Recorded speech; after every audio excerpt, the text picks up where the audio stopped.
Welcome everyone to week number 4 in Science 214. At the end of this week, we will be halfway through the term, so let's keep plugging along. So I will keep moving my face around here.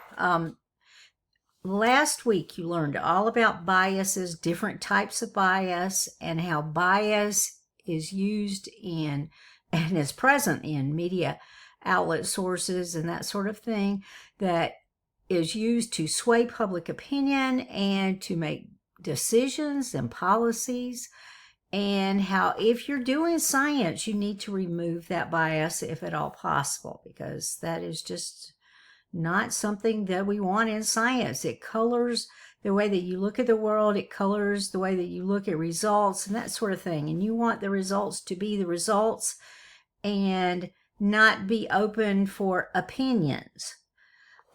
So that's what we looked at last week. This week is all about analyzing data.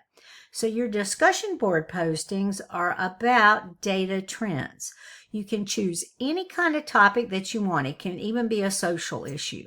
Like, for example, you might want to look at the average age of the birth of the first child in women over the last 7 decades, something like that, right? Because it seems to you that women are postponing their first pregnancies on into their 30s, that sort of thing. That's what your observation has been, and you want to know if that really is a trend. So maybe you choose that. So why did you identify this trend? Because maybe that's what you're seeing with your friend group or whatever. Is it a positive, negative, or stable trend? So positive means that you see an upward slope. So as time goes by, then that age goes up. Might be a negative trend, might be stable. So stable is it's not varying at all. Are there patterns or themes present in the data? Is there something that you see because you're looking at this data? Is there something that you can interpret from the data? Then in your 2 response posts to your classmates, you're going to be discussing with them their data about their issue. What's the significance of this trend? How do the variables relate to each other as you see it?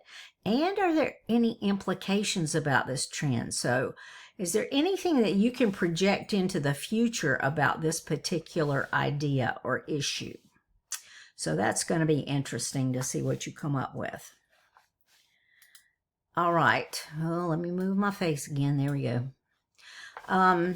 So you will have your project 4, your module 4 project draft due this particular week. The last time you worked on this was in week 2, and then week 3 you worked on sources, finding good sources for scientific data and research about your topic. So this comes from your guidelines and rubric. Make sure that you use that set of instructions, and I have a link to it in my announcement. You have a link in the module, so be sure and use that. This comes directly from that. I want to touch on a few things in this set of guidelines. First of all, you're going to describe the issue again, right? You're going to remind whoever it is who's reading this what your issue is, what exactly it is that you have chosen as your topic, whether it be climate change or an alternative energy source or endangered species or whatever it is. And then you also want to mention how different populations might be adversely or disproportionately impacted by this particular issue. You touched on this in week number 2, so go back and look at that if you need to. All right, then what are the relevant parts of the data that are in your sources? What are the main points that are pointed out by this particular research? And how is the research supported by the methods? So that's how the experiments were set up. The figures and results, that means the data. And the conclusions, and that's the interpretation of those findings. How do these support the research? Is this data valid? Is it credible? Is it current? Is it accurate? Current does not mean March 2025, okay? It takes a long time to do the research, years. It takes a while, I would say at least a year to write up whatever it is that you've done and get it published. So don't expect it to be March 2025. But in the last 10 years is probably very current. What are the trends in the data? Do you see positive trends, negative trends? Is there a positive correlation? As this goes up, and this is going to be the independent variable, the variable that the researcher is changing, whether it's time. So if you're looking at climate change and you're looking at a graph of average yearly temperature over time, time is going to be on the x-axis, that's the horizontal axis, and that's the independent variable. And what we expect to change over time is the average yearly temperature. So that's going to be on the y-axis, that's the vertical axis. That's the dependent variable. The dependent variable depends upon the independent variable. So what are the trends? Are they positive trends? Does the line go up? Does the line go down? It's a negative trend, stable, horizontal. What are the relationships between the variables in the data? I just explained the independent and dependent variables. What's the relationship or correlation between them? And can the trends and patterns in the data help you explain what is happening between those two variables? And you may have more variables depending on the research that's being presented to you. Okay, so you've got those two things due. You've got discussion board postings and your module for project draft. I want to give you some tips this week, okay?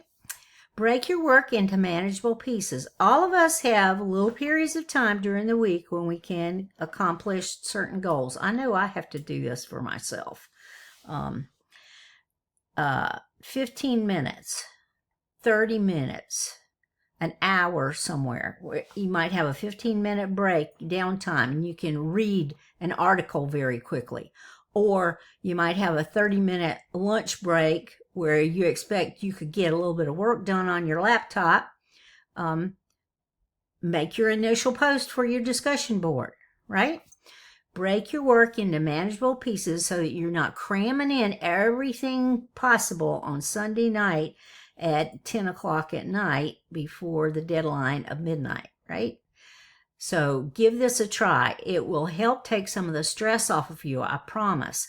But you do have to plan this ahead of time. So you have to be looking at this on Monday morning and seeing how you can break down your assignments so that you can get them all done by Sunday night. Another thing that I want you to do is to remind yourself that you can do this. You have got this. You've already made it this far in this term. So you know you can do that much work. You can do this. You are in this course. You are in your degree program. You can do this. Believe in yourself. Even if no one else does. Boy, I had a lot of pushback when I went to graduate school. I had very little support for going back. I remember one time when my mother and my sister were lambasting me about why was I choosing to spend my time going back to graduate school. They saw no value in that. So I did not always have support. You may not either. You may have a wonderful support system. That is awesome. But you need to believe in yourself that you can do this because you can. And then the other thing to remember is to take this one step at a time. I know sometimes when I was in graduate school, I would just be overwhelmed. I would look at this and I would say, oh my goodness, I have to take this course and that course, and I got calculus coming up and I'm terrified of that, and statistics, experimental statistics, and oh my goodness, microbial genetics, and oh, how am I going to, and then the years of research, and how am I going to get through this? And I realized that if I just took it one step at a time, one assignment at the time, one quiz at the time, one experiment at the time, I could get through it, and I did. So remember, one step at a time, and you will get through this, and you will earn your degree and get that out into the world and do some good in whatever career that you have chosen. If you need pep talks, I'm here for you. If you're having any issues whatsoever, any problems, medical problems, time crunch, you need a little bit extra time, all you have to do is ask me. I'm here for you. I completely understand where you're at. I promise I've been there. All you need to do is email me, m.sigmon@snhu.edu, and we will discuss it and we will figure out a solution. With that being said, I hope that you have a wonderful week number 4.